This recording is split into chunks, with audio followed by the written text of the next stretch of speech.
شروع اللہ کے نام سے جو بڑا مہربان نہایت رحم والا ہے۔ اب یہ بیوقوف لوگ کہیں گے کہ آخر وہ کیا چیز ہے جس نے ان مسلمانوں کو اس قبیلے سے رخ پھیرنے پر آمادہ کر دیا جس کی طرف وہ منہ کرتے چلے آ رہے تھے۔ چنانچہ آپ کہہ دیجئے کہ مشرق اور مغرب سب اللہ ہی کے ہیں، وہ جس کو چاہتا ہے سیدھی راہ کی ہدایت کر دیتا ہے۔ اور مسلمانوں اسی طرح تو ہم نے تم کو ایک معتدل امت بنا دیا تاکہ تم دوسرے لوگوں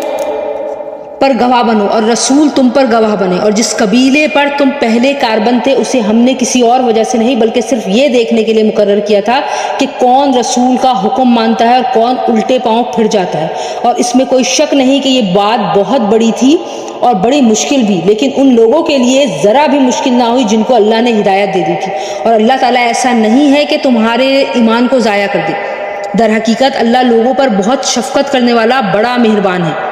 اے پیغمبر، ہم تمہارے چہرے کو بار بار آسمان کی طرف اٹھتے ہوئے دیکھ رہے ہیں، چنانچہ ہم تمہارا رخ ضرور اس قبلے کی طرف پھیر دیں گے جو تمہیں پسند ہے۔ لو اب اپنا رخ مسجد حرام کی سمت کر لو، اور آئندہ جہاں کہیں تم ہو اپنے چہرے کا رخ نماز پڑھتے ہوئے اسی کی طرف رکھا کرو۔ اور جن لوگوں کو کتاب دی گئی ہے وہ خوب جانتے ہیں کہ یہی بات حق ہے جو ان کے پروردگار کی طرف سے آئی ہے، اور جو کچھ یہ کر رہے ہیں اللہ اس سے غافل نہیں ہے۔ اور جن لوگوں کو کتاب دی گئی تھی اگر تم ان کے پاس ہر قسم کی نشانیاں لے آؤ تب بھی یہ تمہارے قبلے کی پیروی نہیں کریں گے، اور نہ تم ان کے قبلے پر عمل کرنے والے ہو، نہ ایک دوسرے کے قبلے پر عمل کرنے والے۔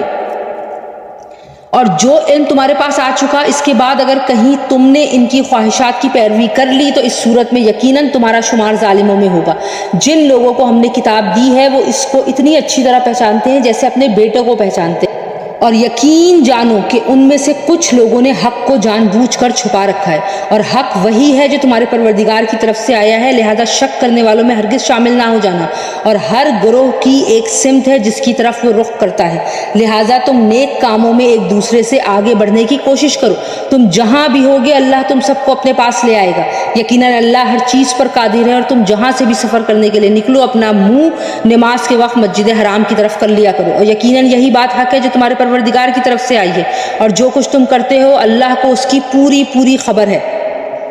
اور جہاں سے بھی تم نکلو تم اپنا منہ مسجد حرام کی طرف کرو، اور تم جہاں کہیں ہو اپنے چہرے کو اسی کی طرف رکھو تاکہ لوگوں کو تمہارے خلاف حجت بازی کا موقع ہی نہ ملے۔ البتہ ان لوگوں میں جو لوگ ظلم کے خوگر ہیں وہ کبھی خاموش نہ ہوں گے، سو ان کا کچھ خوف نہ رکھو، ہاں میرا خوف رکھو، اور تاکہ میں تم پر اپنا انعام مکمل کر دوں اور تاکہ تم ہدایت حاصل کر لو۔ یہ انعام ایسا ہی ہے جیسے ہم نے تمہارے درمیان تمہیں میں سے ایک رسول بھیجا جو تمہارے سامنے ہماری ہی آیتوں کی تلاوت کرتا ہے اور تمہیں پاکیزہ بناتا ہے، اور تمہیں کتاب اور حکمت کی تعلیم دیتا ہے، اور تمہیں وہ باتیں سکھاتا ہے جو تم نہیں جانتے تھے۔ لہٰذا مجھے یاد کرو، میں تمہیں یاد رکھوں گا، اور میرا شکر ادا کرو اور میری ناشکری ہرگز نہ کرو۔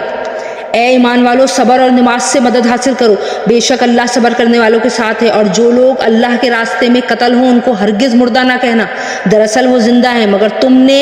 ان کی زندگی کا احساس اس دنیا میں نہیں کر سکتے۔ اور دیکھو ہم تمہیں آزمائیں گے ضرور، کبھی کچھ خوف سے اور کبھی بھوک سے اور کبھی مال و جان اور پھلوں میں کمی کر کے۔ اور جو لوگ ایسے حالات میں صبر سے کام لیں گے ان کو خوشخبری سنا دو، یہ وہ لوگ ہیں کہ جب ان کے اوپر کوئی مصیبت پہنچتی ہے تو یہ کہتے ہیں کہ ہم سب اللہ ہی کے ہیں اور ہم کو اللہ ہی کی طرف لوٹ کر چلے جانا ہے۔ یہ وہ لوگ ہیں جن پر ان کے پروردگار کی طرف سے خصوصی عنایتیں اور رحمت ہے، اور یہی وہ لوگ ہیں جو ہدایت پر ہیں۔ بے شک صفا اور مروہ اللہ کی نشانیوں میں سے ایک ہے، لہٰذا جو شخص بھی بیت اللہ کا حج کرے یا عمرہ کرے تو اس کے لیے اس بات میں کوئی گناہ نہیں ہے کہ وہ ان کے درمیان چکر لگائے۔ اور جو شخص خوشی سے کوئی بھلائی کا کام کرے تو اللہ یقیناً قدردان اور جاننے والا ہے۔ بے شک وہ لوگ جو ہماری نازل کی ہوئی روشن دلیلوں اور ہدایت کو چھپاتے ہیں، باوجود یہ کہ ہم انہیں کتاب میں کھول کھول کر لوگوں کے لیے بیان کر چکے ہیں، تو ایسے لوگوں پر اللہ بھی لعنت بھیجتا ہے اور دوسرے لعنت کرنے والے بھی لعنت بھیجتے ہیں۔ ہاں وہ لوگ جنہوں نے توبہ کر لی ہو اور اپنی اصلاح کر لی ہو اور چھپائی ہوئی باتوں کو کھول کھول کر بیان کر دیا ہو تو میں ایسے لوگوں کی توبہ قبول کر لیتا ہوں، اور میں توبہ قبول کرنے کا خوگر ہوں، بڑا رحمت والا ہوں۔ بے شک وہ لوگ جنہوں نے کفر کو اختیار کیا اور کافر ہونے کی حالت ہی میں مرے ان پر اللہ کی اور فرشتوں کی اور سارے انسانوں کی لعنت ہے، وہ ہمیشہ اسی پھٹکار میں رہیں گے، نہ ان پر سے عذاب کو ہلکا کیا جائے گا اور نہ ہی ان کو مہلت دی جائے گی۔ تمہارا خدا ایک ہی خدا ہے، اس کے سوا کوئی خدا نہیں جو سب پر مہربان بہت مہربان ہے۔ بے شک آسمانوں اور زمین کی تخلیق تخلیق میں، رات دن کے لگاتار آنے اور جانے میں، ان کشتیوں میں جو لوگوں کے فائدے کا سامان لے کر سمندر میں تیرتی ہے، اس پانی میں جو اللہ نے آسمان سے اتارا اور اس کے ذریعے زمین کو اس کے مردہ ہو جانے کے بعد زندگی بخشی، اور اس میں ہر قسم کے جانور پھیلا دیے، اور ہواؤں کی گردش میں اور ان بادلوں میں جو آسمان اور زمین کے درمیان تابع دار بن کر کام میں لگے ہوئے ہیں، ان لوگوں کے لیے کھلی نشانیاں ہی نشانیاں ہیں جو اپنی عقل سے کام لیتے ہیں، اور اس کے باوجود لوگوں میں کچھ وہ بھی ہیں جو اللہ کے علاوہ دوسروں کو اس کی خدائی میں اس طرح شریک قرار دیتے ہیں کہ ان سے ایسی محبت رکھتے ہیں جیسے اللہ سے محبت رکھنی چاہیے، اور جو لوگ ایمان لا چکے ہیں وہ اللہ ہی سے سب سے زیادہ محبت رکھتے ہیں۔ اور کاش کہ یہ ظالم جب دنیا میں کوئی تکلیف دیکھتے ہیں تو اسی وقت یہ سمجھ لیا کریں کہ تمام تر طاقت اللہ ہی کو حاصل ہے، اور یہ کہ اللہ کا عذاب آخرت میں اس وقت بڑا سخت ہوگا جب وہ پیشوا جن کے پیچھے یہ لوگ چلتے رہے ہیں اپنے پیروکاروں سے مکمل بے تعلقی کا اعلان کر دیں گے، اور یہ سب لوگ عذاب کو اپنی آنکھوں کے سامنے دیکھ لیں گے، اور ان کے تمام باہمی رشتے ٹوٹ کر کٹ کر رہ جائیں گے۔ اور جنہوں نے ان پیشواؤں کی پیروی کی تھی وہ کہیں گے کہ کاش ہمیں ایک مرتبہ پھر دنیا میں لوٹنے کا موقع دے دیا جائے تو ہم بھی ان پیشواؤں سے اسی طرح بے تعلقی کا اعلان کریں جیسے انہوں نے ہم سے بے تعلقی کا اعلان کیا ہے۔ اسی طرح اللہ انہیں دکھا دے گا کہ ان کے اعمال آج ان کے لیے حسرت ہی حسرت بن چکے ہیں، اور اب وہ کسی صورت دوزخ سے نکلنے والے نہیں ہیں۔ اے لوگو، زمین میں جو حلال اور پاکیزہ چیزیں ہیں وہ کھاؤ، اور شیطان کے نقش قدم پر نہ چلو، یقین جانو وہ تمہارے لیے ایک کھلا دشمن ہے۔ وہ تو تم کو یہی حکم دے گا کہ تم بدی اور بے حیائی کے کام کرو، اللہ کے ذمہ وہ باتیں لگاؤ جن کا تمہیں علم نہیں ہے۔ اور جب ان کافروں سے کہا جاتا ہے کہ اس کلام کی پیروی کرو جو اللہ نے اتارا ہے، تو کہتے ہیں کہ ہم تو ان باتوں کی پیروی کریں گے جس پر ہم نے اپنے باپ داداؤں کو پایا ہے۔ بھلا کیا اس صورت میں بھی ان کو یہی چاہیے جب ان کے باپ دادا دین کی ذرا بھی سمجھ نہ رکھتے ہوں اور انہوں نے کوئی آسمانی ہدایت بھی حاصل نہ کی ہو؟ اور جن لوگوں نے کفر کو اپنا لیا ہے ان کو حق کی دعوت دینے کی مثال کچھ ایسی ہے جیسے کوئی شخص ان جانوروں کو زور زور سے بلائے جو ہانک پکار کے سوا کچھ نہیں سنتے، یہ بہرے گونگے اندھے ہیں لہذا کچھ نہیں سمجھتے۔ اے ایمان والو، جو پاکیزہ چیزیں ہم نے تمہیں رزق کے طور پہ عطا کر دی ہیں ان میں سے جو چاہو کھاؤ اور اللہ کا شکر ادا کرو۔ اگر واقعی تم صرف اسی کی بندگی کرتے ہو، اس نے تو تمہارے لیے بس مردار جانور، خون اور سور کا گوشت حرام کیا ہے، نیز وہ جانور جس پر اللہ کے سوا کسی اور کا نام پکارا گیا ہو۔ ہاں، اگر کوئی شخص انتہائی مجبوری کی حالت میں ہو اور ان چیزوں میں سے کچھ کھا لے جبکہ اس کا مقصد نہ لذت حاصل کرنا ہو اور نہ وہ ضرورت ہی کی حد سے آگے بڑھے، تو اس پر کوئی گناہ نہیں، یقیناً اللہ بہت بخشنے والا بڑا مہربان ہے۔ حقیقت یہ ہے کہ جو لوگ اللہ کی نازل کی ہوئی کتاب کو چھپاتے ہیں اور اس کے بدلے تھوڑی سی قیمت وصول کر لیتے ہیں، وہ اپنے پیٹ میں آگ کے سوا کچھ نہیں بھر رہے۔ قیامت کے دن اللہ ان سے کلام بھی نہیں کرے گا اور نہ ان کو پاک کرے گا، اور ان کے لیے درد دینے والا عذاب تیار ہے۔ یہ ہیں وہ لوگ جنہیں ہدایت کے بدلے گمراہی اور مغفرت کے بدلے عذاب کی خریداری کر لی ہے۔ چنانچہ اندازہ کرو کہ یہ دوزخ کی آگ سہنے کے لیے کتنے تیار ہیں۔ یہ سب کچھ اس لیے ہوگا کہ اللہ نے حق پر مشتمل کتاب اتاری ہے، اور جن لوگوں نے ایسی کتاب کے بارے میں مخالفت کا رویہ اختیار کیا ہے وہ زدہ زدی میں بہت دور نکل گئے ہیں۔ نیکی بس یہی تو نہیں ہے کہ اپنے چہرے مشرق یا مغرب کی طرف کر لو، بلکہ نیکی یہ ہے کہ لوگ اللہ پر، آخرت کے دن پر، فرشتوں پر اور اللہ کی کتابوں پر، اس کے نبیوں پر ایمان لائیں، اور اللہ کی محبت میں اپنا مال رشتہ داروں، یتیموں، مسکینوں، مسافروں اور سائلوں کو دیں، اور غلاموں کو آزاد کرانے میں خرچ کریں، اور نماز قائم کریں اور زکوٰۃ ادا کریں، اور جب کوئی عہد کر لیں تو اپنے عہد کو پورا کرنے کے لیے عادی ہوں، اور تنگی اور تکلیف میں نیز جنگ کے وقت صبر اور استقلال کے خوگر ہوں۔ ایسے لوگ وہ ہیں جو سچے کہلانے کے مستحق ہیں، اور یہی لوگ ہیں جو متقی ہیں۔ اے ایمان والو، جو لوگ جان بوجھ کر ناحق قتل کر دیے جائیں ان کے بارے میں تم پر قصاص کا حکم فرض کر دیا گیا ہے۔ آزاد کے بدلے آزاد، غلام کے بدلے غلام، عورت کے بدلے عورت ہی کو قتل کیا جائے، اور پھر اگر قاتل کو اس کے بھائی یعنی مقتول کے وارث کی طرف سے کچھ معافی دے دی جائے یا تو معروف طریقے کے مطابق خون بہا کا مطالبہ کرنا وارث کا حق ہے، اور اسے خوش اسلوبی سے ادا کرنا قاتل کا فرض ہے۔ یہ تمہارے پروردگار کی طرف سے آسانی پیدا کی گئی ہے اور ایک رحمت ہے۔ اس کے بعد بھی کوئی زیادتی کرے تو وہ دردناک عذاب کا مستحق ہے۔ اور اے عقل رکھنے والو، تمہارے لیے قصاص میں زندگی کا سامان ہے، امید ہے کہ تم اس کی خلاف ورزی سے بچو گے۔ تم پر فرض کیا گیا ہے کہ اگر تم میں سے کوئی اپنے پیچھے مال چھوڑ کر جانے والا ہو تو جب اس کی موت کا وقت قریب آ جائے وہ اپنے والدین اور قریبی رشتہ داروں کے حق میں دستور کے مطابق وصیت کرے۔ یہ متقی لوگوں کے ذمے ایک لازمی حق ہے۔ پھر جو شخص اس وصیحت کو سننے کے بعد اس میں کوئی تبدیلی کرے گا تو اس کا گناہ ان لوگوں پر ہوگا جو اس میں تبدیلی کریں گے۔ یقین رکھو کہ اللہ سب کچھ سنتا ہے، سب کچھ جانتا ہے۔ ہاں اگر کسی شخص کو یہ اندیشہ ہو کہ کوئی وصیت کرنے والا بے جا طرفداری یا گناہ کا ارتکاب کر رہا ہے اور وہ متعلقہ آدمیوں کے درمیان صلح کرا دے تو اس پر کوئی گناہ نہیں۔ بے شک اللہ تعالیٰ بہت بخشنے والا، بڑا مہربان ہے۔ اے ایمان والو، تم پر روزہ فرض کیا گیا ہے جس طرح تم سے پہلے لوگوں پر فرض کیا گیا تھا تاکہ تمہارے اندر تقوی پیدا ہو۔ گنتی کے چند روزے رکھنے ہیں۔ پھر بھی اگر تم میں سے کوئی شخص بیمار ہو یا سفر پر ہو تو دوسرے دنوں میں اتنی ہی تعداد پوری کر لے، اور جو لوگ اس کی طاقت رکھتے ہوں ان کے ذمے یہ ہے کہ وہ ایک مسکین کو کھانا کھلا کر روزے کا فدیہ ادا کر دیں۔ اس کے علاوہ اگر کوئی شخص اپنی خوشی سے کوئی نیکی کرے تو یہ اس کے حق میں بہتر ہے، اور اگر تم کو سمجھ ہو تو روزے رکھنے میں تمہارے لیے زیادہ بہتری ہے۔ رمضان کا مہینہ وہ ہے جس میں قرآن نازل کیا گیا، جو لوگوں کے لیے سراپا ہدایت اور ایسی روشنیوں کا حامل ہے جو صحیح راستہ دکھاتی اور حق و باطل کے درمیان دو ٹوک فیصلہ کر دیتی ہیں۔ لہٰذا تم میں سے جو شخص بھی یہ مہینہ پائے وہ اس میں ضرور روزہ رکھے، اور اگر کوئی شخص بیمار ہو یا سفر پر ہو تو دوسرے دنوں میں اتنی ہی تعداد پوری کر لے۔ اللہ تمہارے ساتھ آسانی کا معاملہ کرنا چاہتا ہے اور تمہارے لیے مشکل پیدا کرنا نہیں چاہتا تاکہ تم روزوں کی گنتی پوری کر لو، اور اللہ نے تمہیں جو راہ دکھائی اس پر اللہ کی تکبیر کہو، تم شکر گزار بنو۔ اور اے پیغمبر، جب میرے بندے آپ سے میرے بارے میں پوچھیں تو آپ ان سے کہہ دیجئے کہ میں اتنا قریب ہوں کہ جب کوئی مجھے پکارتا ہے تو میں پکارنے والے کی پکار سنتا ہوں، لہٰذا وہ بھی میری بات دل سے قبول کریں اور مجھ پر ایمان لائیں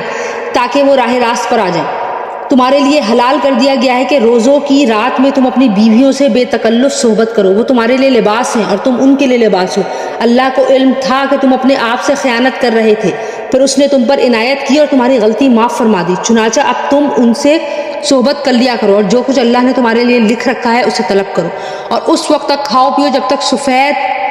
دھاری صبح کی سیاہ دھاری میں ممتاز ہو کر تم پر واضح نہ ہو جائے، اس کے بعد رات آنے تک روزے پورے کرو، اور اپنی بیویوں سے اس حالت میں مباشرت نہ کرو جب تم مسجدوں میں اعتکاف میں بیٹھے ہو۔ یہ اللہ کی مقرر کی ہوئی حدود ہیں، لہٰذا ان کی خلاف ورزی کے قریب بھی مت جانا۔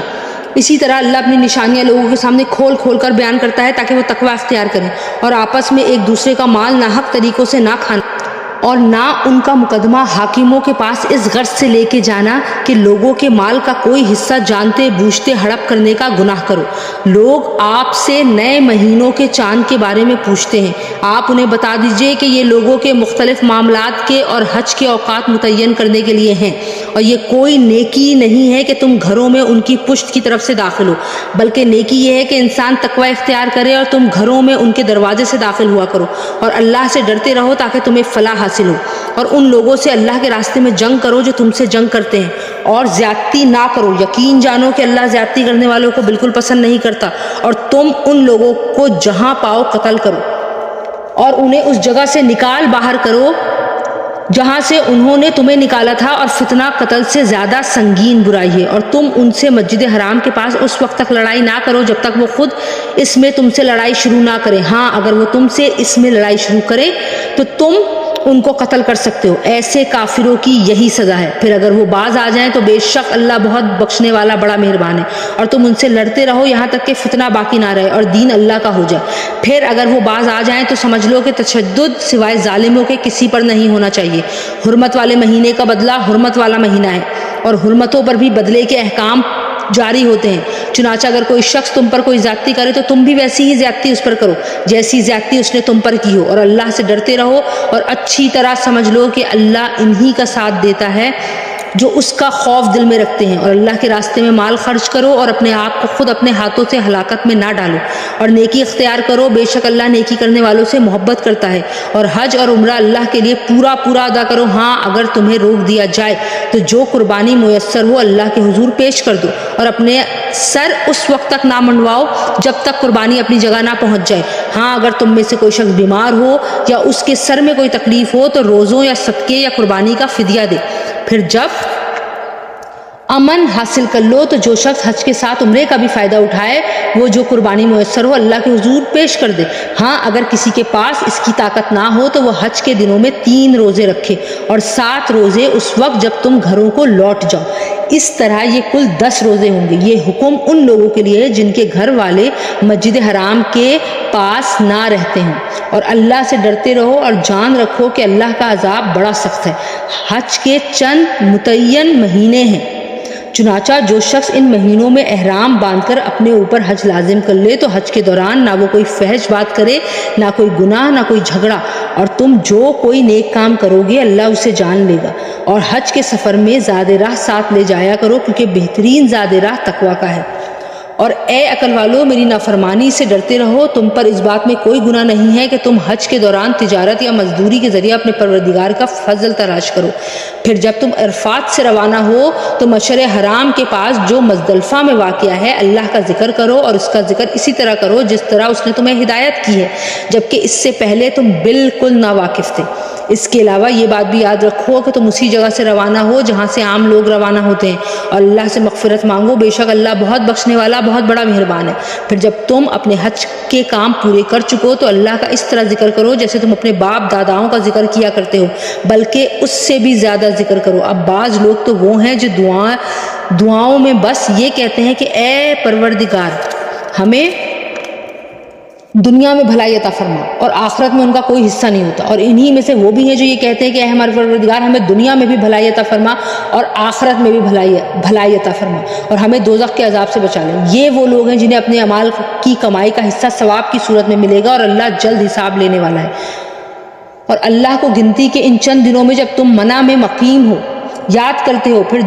جو شخص 2 ہی دن میں جلدی چلا جائے اس پر بھی کوئی گناہ نہیں ہے، اور جو شخص 1 دن بعد میں جائے اس پر بھی کوئی گناہ نہیں ہے۔ یہ تفصیل اس کے لیے ہے جو تقوی اختیار کرے، اور تم سب تقوی اختیار کرو اور یقین رکھو کہ تم سب کو اسی کی طرف لے جا کر جمع کیا جائے گا۔ اور لوگوں میں ایک وہ شخص بھی ہے کہ دینوی زندگی کے بارے میں اس کی باتیں تمہیں بڑی اچھی لگتی ہیں، اور جو کچھ اس کے دل میں ہے وہ اس پر اللہ کو گواہ بھی بناتا ہے، حالانکہ وہ تو تمہارے دشمنوں میں سب سے زیادہ کٹر ہے۔ اور جب اٹھ کر جاتا ہے تو زمین میں اس کی دوڑ دھوپ اس لیے ہوتی ہے کہ وہ اس میں فساد مچائے اور فصلیں اور نسلیں تباہ کرے، حالانکہ اللہ فساد کو پسند نہیں کرتا۔ اور جب اس سے کہا جاتا ہے کہ اللہ کا خوف کر تو نخوت اس کو گناہ پر اور آمادہ کر دیتی ہے، چنانچہ ایسے شخص کو تو جہنم ہی راس آئے گی، اور یقین کرو وہ بہت ہی برا بچھونا ہے۔ اور دوسری طرف لوگوں میں وہ شخص بھی ہے جو اللہ کی خوشنودی کی خاطر اپنی جان کا سودا کر لیتا ہے، اور اللہ ایسے بندوں پر بڑا مہربان ہے۔ اے ایمان والو، اسلام میں پورے کے پورے داخل ہو جاؤ اور شیطان کے نقش قدم پر نہ چلو، یقین جانو وہ تمہارا کھلا دشمن ہے۔ پھر جو روشن دلائل تمہارے پاس آ چکے ہیں اگر تم ان کے بعد بھی راہ راست سے پھسل گئے تو یاد رکھو اللہ اقتدار میں بھی کامل ہے، حکمت میں بھی کامل۔ یہ کفار ایمان لانے کے لیے اس کے سوا کس بات کا انتظار کر رہے ہیں کہ اللہ خود بادل کے سائبانوں میں ان کے سامنے آ موجود ہو اور فرشتے بھی اس کے ساتھ ہوں اور سارا معاملہ ابھی چکا دیا جائے، حالانکہ آخر کار سارے معاملات اللہ ہی کی طرف تو لوٹ کر رہیں گے۔ بنی اسرائیل سے پوچھو ہم نے ان کو کتنی ساری کھلی نشانیاں دی تھیں، اور جس شخص کے پاس اللہ کی نعمت آ چکی ہو پھر وہ اس کو بدل ڈالے تو اسے یاد رکھنا چاہیے کہ اللہ کا عذاب بڑا سخت ہے۔ جن لوگوں نے کفر اپنا لیا ہے ان کے لیے دینوی زندگی بڑی دلکش بنا دی گئی ہے، اور وہ اہل ایمان کا مذاق اڑاتے ہیں، حالانکہ جنہوں نے تقوی اختیار کیا ہے وہ قیامت کے دن ان سے کہیں بلند ہوں گے، اور اللہ جس کو چاہتا ہے بے حساب رزق عطا کرتا ہے۔ شروع میں سارے انسان ایک ہی دین کے پیرو تھے، پھر جب ان میں اختلاف ہوا تو اللہ نے نبی بھیجے جو حق والوں کو خوشخبری سناتے اور باطل والوں کو ڈراتے تھے، اور ان کے ساتھ حق پر مشتمل کتاب نازل کی تاکہ وہ لوگوں کے درمیان ان باتوں کا فیصلہ کرے جن میں ان کا اختلاف تھا۔ اور افسوس کی بات تو یہ ہے کہ کسی اور نے نہیں بلکہ خود انہوں نے جن کو وہ کتاب دی گئی تھی روشن دلائل آ جانے کے بعد بھی صرف باہمی ضد کی وجہ سے اسی کتاب میں اختلاف نکال لیا۔ پھر جو لوگ ایمان لائے اللہ نے انہیں اپنے حکم سے حق کی باتوں میں راہ راست تک پہنچا دیا جن میں انہوں نے اختلاف کیا تھا، اور اللہ جسے چاہتا ہے راہ راست تک پہنچا دیتا ہے۔ مسلمانوں، کیا تم نے یہ سمجھ رکھا ہے کہ تم جنت میں یوں ہی داخل ہو جاؤ گے، حالانکہ ابھی تمہیں اس جیسے حالات پیش ہی نہیں آئے جیسے ان لوگوں کو پیش آئے تھے جو تم سے پہلے ہو گزرے ہیں۔ ان پر سختیاں اور تکلیفیں آئیں اور انہیں ہلا ڈالا گیا۔ یہاں تک کہ رسول اور ان کے ایمان والے ساتھی بھی بول اٹھے کہ اللہ کی مدد آخر کب آئے گی؟ یاد رکھو اللہ کی مدد نزدیک ہی ہے۔ لوگ آپ سے پوچھتے ہیں کہ وہ اللہ کی خوشنودی کے لیے کیا خرچ کریں؟ آپ کہہ دیجئے کہ جو مال بھی تم خرچ کرو وہ والدین، قریبی رشتہ داروں، یتیموں، مسکینوں اور مسافروں کے لیے ہونا چاہیے، اور تم بھلائی کا جو بھی کام کرو گے اللہ اس سے پوری طرح باخبر ہے۔ تم پر دشمنوں سے جنگ کرنا فرض کر دیا گیا ہے اور وہ تم پر گراں ہیں، اور یہ عین ممکن ہے کہ تم ایک چیز کو برا سمجھو حالانکہ وہ تمہارے حق میں بہترین ہو، اور یہ بھی ممکن ہے کہ تم ایک چیز کو پسند کرو حالانکہ وہ تمہارے حق میں بری ہو، اور اصل حقیقت تو اللہ جانتا ہے اور تم نہیں جانتے۔ لوگ آپ سے حرمت والے مہینے کے بارے میں پوچھتے ہیں کہ اس میں جنگ کرنا کیسا ہے؟ آپ کہہ دیجئے کہ اس میں جنگ کرنا بڑا گناہ ہے، مگر لوگوں کو اللہ کے راستے سے روکنا، اس کے خلاف کفر کی روش اختیار کرنا، مسجد حرام پر بندش لگانا اور اس کے باسیوں کو وہاں سے نکال باہر کرنا اللہ کے نزدیک زیادہ بڑا گناہ ہے، اور فتنہ قتل سے بھی زیادہ سنگین چیز ہے۔ اور یہ کافر تم لوگوں سے برابر جنگ کرتے رہیں گے یہاں تک کہ اگر ان کا بس چلے تو یہ تم کو تمہارے دین چھوڑنے پر آمادہ کر دیں، اور اگر تم میں سے کوئی شخص اپنا دین چھوڑ دے اور کافر ہونے کی حالت ہی میں مرے تو ایسے لوگوں کے اعمال دنیا اور آخرت دونوں میں ہی اکارت ہو جائیں گے۔ ایسے لوگ دوزخ والے ہیں اور وہ ہمیشہ اسی میں رہیں گے۔ اس کے برخلاف جو لوگ ایمان لائے اور جنہوں نے ہجرت کی اور اللہ کے راستے میں جہاد کیا تو وہ بے شک اللہ کی رحمت کے امیدوار ہیں، اور اللہ بہت بخشنے والا بڑا مہربان ہے۔ لوگ آپ سے شراب اور جوئے کے بارے میں پوچھتے ہیں، آپ کہہ دیجئے کہ ان دونوں میں بڑا گناہ بھی ہے اور لوگوں کے لیے کچھ فائدے بھی ہیں، اور ان دونوں کا گناہ ان کے فائدے سے زیادہ بڑا ہوا ہے۔ اور لوگ آپ سے پوچھتے ہیں کہ وہ اللہ کی خوشنودی کے لیے کیا خرچ کریں؟ آپ کہہ دیجئے کہ جو تمہاری ضرورت سے زائد ہو۔ اللہ اسی طرح اپنے احکام تمہارے لیے صاف صاف بیان کرتا ہے تاکہ تم غور و فکر سے کام لو، دنیا کے بارے میں بھی اور آخرت کے بارے میں بھی۔ اور لوگ آپ سے یتیموں کے بارے میں پوچھتے ہیں، آپ کہہ دیجئے کہ ان کی بھلائی چاہنا نیک کام ہے، اور اگر تم ان کے ساتھ مل جل کر رہو تو کچھ حرج نہیں، کیونکہ وہ تمہارے بھائی ہی تو ہیں، اور اللہ خوب جانتا ہے کہ کون معاملات بگاڑنے والا ہے اور کون معاملات سنوارنے والا۔ اور اگر اللہ چاہتا تو تمہیں مشکل میں ڈال دیتا، یقیناً اللہ کا اقتدار بھی کامل ہے، حکمت بھی کامل۔ اور مشرک عورتوں سے اس وقت تک نکاح نہ کرو جب تک کہ وہ ایمان نہ لائیں، یقیناً ایک مومن باندی کسی بھی مشرک عورت سے بہتر ہے، خواہ وہ مشرک عورت تمہیں پسند آ رہی ہو۔ اور اپنی عورتوں کا نکاح مشرک مردوں سے نہ کراؤ جب تک کہ وہ ایمان نہ لائیں، اور یقیناً ایک مومن غلام کسی بھی مشرک مرد سے بہتر ہے، خواہ وہ مشرک مرد تمہیں پسند آ رہا ہو۔ یہ سب دوزخ کی طرف بلاتے ہیں، جبکہ اللہ اپنے حکم سے جنت اور مغفرت کی طرف بلاتا ہے، اور اپنے احکام لوگوں کے سامنے صاف صاف بیان کرتا ہے تاکہ وہ نصیحت حاصل کریں۔ اور لوگ آپ سے حیض کے بارے میں پوچھتے ہیں، آپ کہہ دیجئے کہ وہ گندگی ہے، لہٰذا حیض کی حالتوں میں عورتوں سے الگ رہو، اور جب تک وہ پاک نہ ہو جائے ان سے قربت یعنی جمع نہ کرو۔ ہاں جب وہ پاک ہو جاؤ تو ان کے پاس اسی طریقے سے جاؤ جس طرح اللہ نے تمہیں حکم دیا ہے، بے شک اللہ ان لوگوں سے محبت کرتا ہے جو اس کی طرف کثرت سے رجوع کریں، اور ان سے محبت کرتا ہے جو خوب پاک صاف رہیں۔ تمہاری بیویاں تمہارے لیے تمہاری کھیتیاں ہیں، لہٰذا اپنی کھیتی میں جہاں سے چاہو جاؤ اور اپنے لیے اچھے عمل آگے بھیجو، اور اللہ سے ڈرتے رہو، یقین رکھو کہ تم اس سے جا کر ملنے والے ہو۔ اور مومنوں کو خوشخبری سنا دو، اور اللہ کے نام کو اپنی قسموں میں اس طرح غرض سے استعمال نہ کرو کہ اس کے ذریعے نیکی اور تقوی کے کاموں اور لوگوں کے درمیان صلح صفائی کرانے سے بچ سکو، اور اللہ سب کچھ سنتا سب کچھ جانتا ہے۔ اللہ تمہاری لغو قسموں پر تمہاری گرفت نہیں کرے گا، البتہ جو قسمیں تم اپنے دلوں کے ارادے سے کھائی ہوں گی ان پر گرفت کرے گا، اور اللہ بہت بخشنے والا بڑا بردبار ہے۔ جو لوگ اپنی بیویوں سے اعلیٰ کرتے ہیں یعنی ان کے پاس نہ جانے کی قسم کھا لیتے ہیں، ان کے لیے 4 مہینے کی مہلت ہے، چنانچہ اگر وہ قسم توڑ کر رجوع کر لیں تو بے شک اللہ بہت بخشنے والا بڑا مہربان ہے۔ اور اگر انہوں نے طلاق کی ہی ٹھان لی ہو تو بھی اللہ سننے والا جاننے والا ہے۔ اور جن عورتوں کو طلاق دے دی گئی ہو وہ 3 مرتبہ حیض آنے تک اپنے آپ کو انتظار میں رکھیں، اور اگر وہ اللہ پر اور آخرت کے دن پر ایمان رکھتی ہوں تو ان کے لیے حلال نہیں ہے کہ اللہ نے ان کے رحم میں جو کچھ حمل یا حیض پیدا کیا ہے اسے چھپائیں، اور اس مدت میں اگر ان کے شوہر حالات بہتر بنانا چاہیں تو ان کو حق ہے کہ وہ ان عورتوں کو اپنی زوجیت میں واپس لے لیں، اور ان عورتوں کو معروف طریقے کے مطابق ویسے ہی حقوق حاصل ہیں جیسے مردوں کو ان پر حاصل ہیں۔ ہاں مردوں کو ان پر 1 درجہ فوقیت ہے، اور اللہ غالب اور حکمت والا ہے۔ طلاق زیادہ سے زیادہ 2 بار ہونی چاہیے، اس کے بعد شوہر کے لیے 2 ہی راستے ہیں، یا تو قاعدے کے مطابق بیوی کو روک کے رکھے یعنی طلاق سے رجوع کر لے، یا خوش اسلوبی سے چھوڑ دے یعنی رجوع کے بغیر عدت گزر جانے دے۔ اور اے شوہروں تمہارے لیے حلال نہیں ہے کہ تم ان بیویوں کو جو کچھ دیا ہو وہ طلاق کے بدلے ان سے واپس لو، اعلان یہ کہ دونوں کو اس بات کا اندیشہ ہو کہ وہ نکاح باقی رہنے کی صورت میں اللہ کی مقرر کی ہوئی حدود کو قائم نہیں رکھ سکیں گے۔ چنانچہ اگر تمہیں اس بات کا اندیشہ ہو کہ وہ دونوں اللہ کے حدود کو قائم نہ رکھ سکیں گے تو ان دونوں کے لیے اس میں کوئی گناہ نہیں ہے کہ عورت مولی معاوضہ دے کر علیحدگی حاصل کر لے۔ یہ اللہ کی مقرر کی ہوئی حدود ہیں، لہٰذا ان سے تجاوز نہ کرو، اور جو لوگ اللہ کی حدود سے تجاوز کرتے ہیں وہ بڑے ہی ظالم لوگ ہیں۔ پھر اگر شوہر تیسری طلاق دے دے تو اس کے بعد وہ عورت اس کے لیے اس وقت تک حلال نہیں ہوگی جب تک وہ کسی اور شوہر سے نکاح نہ کرے۔ ہاں اگر وہ دوسرا شوہر بھی اسے طلاق دے دے تو ان دونوں پر کوئی گناہ نہیں کہ وہ ایک دوسرے کے پاس نیا نکاح کر کے دوبارہ واپس آ جائیں، بشرط یہ کہ انہیں یہ غالب گمان ہو کہ اب وہ اللہ کی حدود قائم رکھیں گے، اور یہ سب اللہ کی حدود ہیں جو وہ ان لوگوں کے لیے واضح کر رہا ہے جو سمجھ رکھتے ہوں۔ اور جب تم ان عورتوں کو طلاق دے دو اور وہ اپنی عدت کے قریب پہنچ جائیں تو یا تو ان کو بھلائی کے ساتھ اپنی زوجیت میں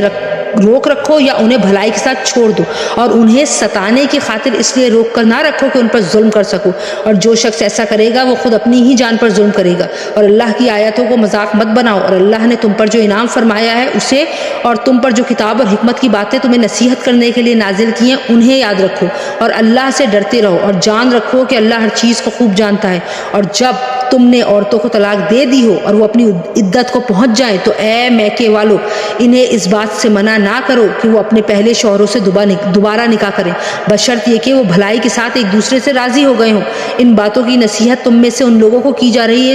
جو لوگ اللہ اور یوم آخرت پر ایمان رکھتے ہیں۔ یہی تمہارے لیے زیادہ ستھرا اور پاکیزہ طریقہ ہے، اللہ جانتا ہے اور تم نہیں جانتے۔ اور مائیں اپنے بچوں کو پورے 2 سال تک دودھ پلائیں، یہ مدت ان کے لیے ہے جو دودھ پلانے کی مدت پوری کرنا چاہیں، اور جس باپ کا وہ بچہ ہے اس پر واجب ہے کہ وہ معروف طریقے سے ان ماؤں کے کھانے اور لباس کا خرچ اٹھائے۔ ہاں کسی شخص کو اس کی وسعت سے زیادہ تکلیف نہیں دی جاتی، نہ تو ماں کو اپنے بچے کی وجہ سے ستایا جائے اور نہ باپ کو اپنے بچے کی وجہ سے ستایا جائے، اور اسی طرح کی ذمہ داری وارث پر بھی ہے۔ پھر اگر وہ دونوں یعنی والدین آپس کی رضامندی اور باہمی مشورے سے 2 سال گزرنے سے پہلے ہی دودھ چھڑانا چاہیں تو اس میں بھی ان پر کوئی گناہ نہیں ہے۔ اور اگر تم یہ چاہو کہ اپنے بچوں کو کسی انا سے دودھ پلواؤ تو بھی تم پر کوئی گناہ نہیں، جبکہ تم نے جو اجرت ٹھہرائی تھی وہ دودھ پلانے والی انا کو بھلے طریقے سے دے دیا کرو۔ اور اللہ سے ڈرتے رہو اور جان رکھو کہ اللہ تمہارے سارے کاموں کو اچھی طرح دیکھ رہا ہے۔ اور تم میں سے جو لوگ وفات پا جائیں اور بیویاں چھوڑ کر جائیں تو وہ بیویاں اپنے آپ کو 4 مہینے اور 10 دن انتظار میں رکھیں گی، پھر جب وہ اپنی عدت کی میعاد کو پہنچ جائیں تو وہ اپنے بارے میں جو کارروائی مثلا دوسرا نکاح قاعدے کے مطابق کریں تو تم پر کچھ گناہ نہیں، اور جو کچھ تم کرتے ہو اللہ اس سے پوری طرح باخبر ہے۔ اور عدت کے دوران اگر تم ان عورتوں کو اشارے کنائے میں نکاح کا پیغام دو یا ان سے نکاح کا ارادہ دل میں چھپائے رکھو تو تم پر کوئی گناہ نہیں ہے۔ اللہ جانتا ہے کہ تم ان سے نکاح کا خیال تو دل میں لاؤ گے لیکن ان سے نکاح کا 2 طرفہ وعدہ مت کرنا، اللہ یہ کہ مناسب طریقے سے کوئی بات کہہ دو، اور نکاح کا عقد پکا کرنے کا اس وقت تک ارادہ بھی مت کرنا جب تک عدت کی مقررہ مدت اپنی میعاد کو نہ پہنچ جائے۔ اور یاد رکھو کہ جو کچھ تمہارے دلوں میں ہے اللہ اسے خوب جانتا ہے، لہذا اس سے ڈرتے رہو اور یاد رکھو کہ اللہ بہت بخشنے والا بڑا بردبار ہے۔ تم پر اس میں کوئی بھی گناہ نہیں کہ تم عورتوں کو ایسے وقت طلاق دو جب ابھی تم نے ان کو چھوا بھی نہ ہو اور نہ ان کے لیے کوئی مہر مقرر کیا ہو، اور ایسی صورت میں ان کو کوئی تحفہ دو۔ خوشحال شخص اپنی حیثیت کے مطابق اور غریب آدمی اپنی حیثیت کے مطابق بھلے طریقے سے یہ تحفہ دے، یہ نیک آدمیوں پر ایک لازمی حق ہے۔ اور اگر تم نے انہیں چھونے سے پہلے ہی اس حالت میں طلاق دی ہو جبکہ ان کے لیے نکاح کے وقت کوئی مہر مقرر کر لیا تھا تو جتنا مہر تم نے مقرر کیا تھا اس کا آدھا دینا واجب ہے، الا یہ کہ وہ عورتیں رعایت کر دیں اور آدھے مہر کا بھی مطالبہ نہ کریں، یا وہ شوہر جس کے ہاتھ میں نکاح کی گرہ ہے رعایت کرے اور پورا مہر دے دے، اور اگر تم رعایت کرو تو یہ تقویٰ کے زیادہ قریب ہے۔ اور آپس میں فراغ دلی کا برتاؤ کرنا مت بھولو، جو عمل بھی تم کرتے ہو اللہ یقیناً اسے دیکھ رہا ہے۔ تمام نمازوں کا پورا خیال رکھو اور خاص طور پر بیچ کی نماز کا، اور اللہ کے سامنے باادب فرمانبردار بن کر کھڑے ہوا کرو۔ اور اگر تمہیں دشمن کا خوف لاحق ہو تو کھڑے یا سوار ہونے کی حالت ہی میں نماز پڑھ لو، پھر جب تم امن کی حالت میں آ جاؤ تو اللہ کا ذکر اس طریقے سے کرو جو اس نے تمہیں سکھایا ہے جس سے تم پہلے ناواقف تھے۔ اور تم میں سے جو لوگ وفات پا جائیں اور اپنے پیچھے بیویاں چھوڑ جائیں تو وہ اپنی بیویوں کو حق میں یہ نصیحت کر جایا کریں کہ 1 سال تک وہ ترکے سے نفقہ وصول کرنے کا فائدہ اٹھائیں گی اور کو شوہر کے گھر سے نکالا نہیں جائے گا۔ ہاں اگر وہ خود نکل جائیں تو اپنے حق میں قاعدے کے مطابق وہ جو کچھ بھی کریں اس میں تم پر کوئی گناہ نہیں ہوگا، اور اللہ صاحب اقتدار بھی ہے، صاحب حکمت بھی۔ اور متعلقہ عورتوں کو قاعدے کے مطابق فائدہ پہنچانا متقیوں پر ان کا حق ہے۔ اللہ اپنے احکام اسی طرح وضاحت سے تمہارے سامنے بیان کرتا ہے تاکہ تم سمجھداری سے کام لو۔ کیا تمہیں ان لوگوں کا حال معلوم نہیں ہوا جو موت سے بچنے کے لیے اپنے گھروں سے نکل آئے تھے اور وہ ہزاروں کی تعداد میں تھے؟ چنانچہ اللہ نے ان سے کہا مر جاؤ، پھر انہیں زندہ کیا۔ حقیقت یہ ہے کہ اللہ لوگوں پر بہت زیادہ فضل فرمانے والا ہے، لیکن اکثر لوگ شکر ادا نہیں کرتے۔ اور اللہ کے راستے میں جنگ کرو اور یقین رکھو کہ اللہ خوب سننے والا، خوب جاننے والا ہے۔ کون ہے جو اللہ کو اچھے طریقے سے قرض دے تاکہ وہ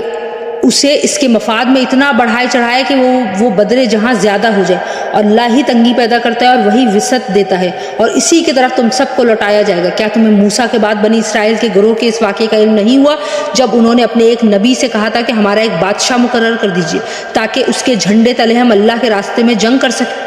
نبی نے کہا کیا تم لوگوں سے یہ بات کچھ بعید ہے کہ جب تم پر جنگ فرض کی جائے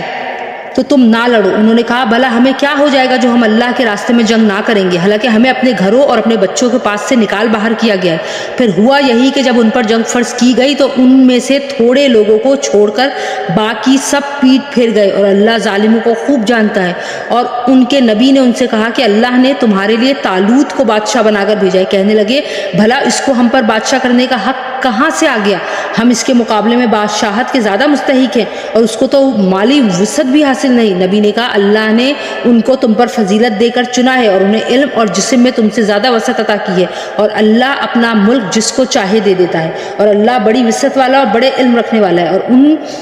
ان کے نبی نے یہ بھی کہا کہ طالوت کی بادشاہت کی علامت یہ ہے کہ تمہارے پاس وہ صندوق واپس آ جائے گا جس میں تمہارے پروردگار کی طرف سے سکنیت کا سامان ہے، اور موسیٰ اور ہارون نے جو اشیاء چھوڑی تھیں ان میں سے کچھ باقی ماندہ چیزیں ہیں، اسے فرشتے اٹھائے ہوئے لائیں گے۔ اگر تم مومن ہو تو تمہارے لیے اس میں بڑی نشانی ہے۔ چنانچہ جب طالوت لشکر کے ساتھ روانہ ہوا تو اس نے لشکر والوں سے کہا کہ اللہ ایک دریا کے ذریعے تمہارا امتحان لینے والا ہے، جو شخص اس دریا سے پانی پیے گا وہ میرا آدمی نہیں ہوگا، اور جو اسے نہیں چکھے گا وہ میرا آدمی ہوگا، الا یہ کہ کوئی اپنے ہاتھ سے ایک چلو بھر پانی پی لے تو کوئی حرج نہیں۔ پھر ہوا یہ کہ ان میں سے تھوڑے آدمیوں کے سوا باقی سب نے اس دریا سے خوب پانی پیا۔ چنانچہ جب وہ یعنی طالوت اور اس کے ساتھ ایمان رکھنے والے دریا کے پار اتر گئے تو یہ لوگ جنہوں نے طالوت کا حکم نہیں مانا تھا کہنے لگے کہ آج جالوت اور اس کے لشکر کا مقابلہ کرنے کی ہم میں تو بالکل بھی طاقت نہیں ہے۔ مگر جن لوگوں کا ایمان تھا کہ وہ اللہ سے جا ملنے والے ہیں، انہوں نے کہا کہ نہ جانے کتنی چھوٹی جماعتیں ہیں جو اللہ کے حکم سے بڑی جماعتوں پر غالب آئیں گے، اور اللہ ان لوگوں کا ساتھی ہے جو صبر سے کام لیتے ہیں۔ اور جب یہ لوگ جالوت اور اس کے لشکروں کے آمنے سامنے ہوئے تو انہوں نے کہا اے ہمارے پروردگار، صبر اور استقلال کی صفت ہم پر انڈیل دے، ہمیں ثابت قدمی بخش دے اور ہمیں اس کافر قوم کے مقابلے میں فتح عطا فرما۔ چنانچہ انہوں نے اللہ کے حکم سے ان جالوت کے ساتھیوں کو شکست دی، اور داؤد نے جالوت کو قتل کر دیا، اور اللہ نے اس کو سلطنت اور دانائی عطا کی، اور جو علم چاہا اس کو عطا فرمایا۔ اگر اللہ لوگوں کا ایک دوسرے کے ذریعے دفاع نہ کرے تو زمین میں فساد پھیل جائے، لیکن اللہ تمام جہانوں پر بڑا فضل فرمانے والا ہے۔ یہ اللہ کی آیات ہیں جو ہم آپ کے سامنے ٹھیک ٹھیک پڑھ کر سناتے ہیں، اور آپ بے شک ان پیغمبروں میں سے ہیں جو کہ رسول بنا کر بھیجے گئے ہیں۔